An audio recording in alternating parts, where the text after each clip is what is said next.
नमस्कार। आज के इस एक्सप्लेनर में हम एक बहुत ही इंटरेस्टिंग और क्रिएटिव टॉपिक पर बात करने वाले हैं।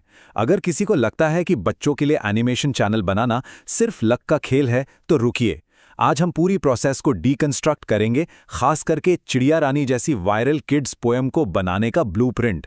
ये एक मास्टर क्लास होने वाली है, जहां हम समझेंगे कि बच्चों का ध्यान कैसे आकर्षित किया जाता है। तो चलिए सीधा शुरू करते हैं। अब स्क्रीन पर जो फॉर्मूला आप देख रहे हैं ना, ये कोई मामूली टेक्स्ट नहीं है। ये एक सटीक मैथमेटिकल इक्वेशन है। स्क्रिप्ट, वॉइस, विजुअल एडिटिंग और थंबनेल, इन पांचों का सही बैलेंस ही एक वायरल किड्स एनिमेशन बनाता है। अगर इनमें से एक भी चीज मिस हुई तो बच्चों का ध्यान तुरंत भटक जाएगा। ये फॉर्मूला ही हमारे आज के इस पूरे एक्सप्लेनर का बेस है।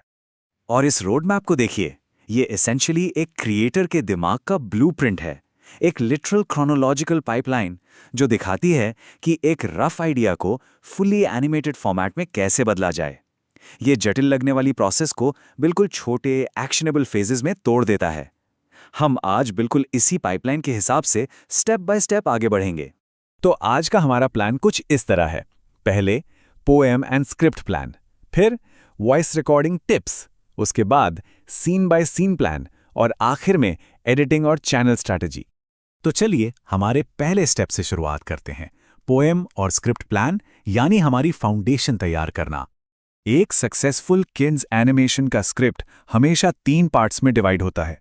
सबसे पहले आता है सिर्फ 5 सेकंड का इंट्रो, जैसे कि हेलो बच्चों, आज हम एक प्यारी सी कविता सीखेंगे। ये स्टार्टिंग के 5 सेकंड्स ना बहुत क्रूशल होते हैं बच्चों का अटेंशन हुक करने के लिए। फिर आती है मेन पोएम, जिसमें 4 आसान और आकर्षक लाइंस होती हैं, और अंत में एक आउट्रो, जहां हम लाइक और सब्सक्राइब करने का कॉल टू एक्शन देते हैं। बहुत ही सिंपल पर बेहद इफेक्टिव। इस स्ट्रक्चर को एकदम प्रैक्टिकली समझने के लिए एक बेहद फेमस कविता लेते हैं। चिड़िया रानी, कहाँ चली तुम इतनी जल्दी, दाना चुगने, पानी पीने, फिर आऊंगी मैं घर जल्दी। अब देखिए, ये 4 लाइंस सिर्फ कविता नहीं है। इनकी लय और आसान शब्द बच्चों की मेमोरी में फिट होने के लिए परफेक्ट हैं। ये एक सॉलिड कोर नैरेटिव सेट करती हैं, जिसे हम आगे एनिमेट करेंगे।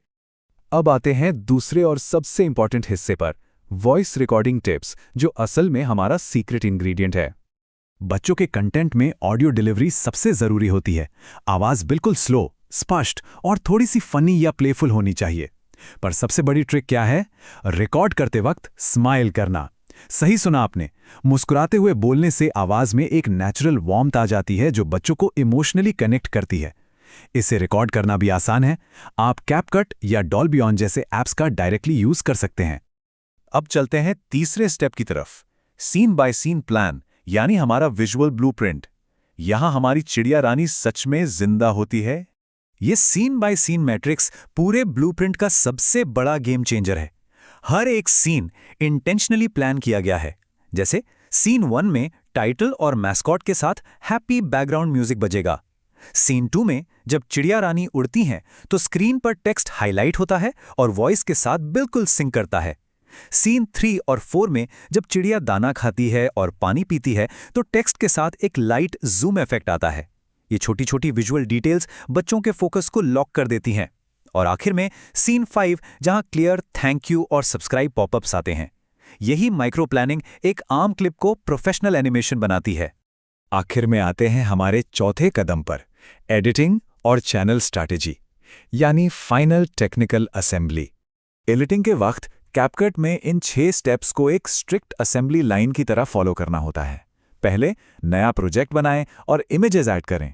उसके बाद वो स्माइलिंग वॉइस ट्रैक डालें जो हमने रिकॉर्ड किया था। तीसरे स्टेप में कविता की लाइंस का टेक्स्ट इंसर्ट करें। चौथा और सबसे जरूरी स्टेप, जूम और फेड जैसे एनिमेशंस और इफेक्ट्स अप्लाई करें। 5वें स्टेप में बैकग्राउंड म्यूजिक डालें, पर ध्यान रहे इसका वॉल्यूम बिल्कुल लो होना चाहिए, वरना वॉइस ओवर दब जाएगा। और लास्ट में क्लियर क्वालिटी के लिए फाइल को हमेशा 1080p रेजोल्यूशन पर एक्सपोर्ट करें। बस हो गया तैयार।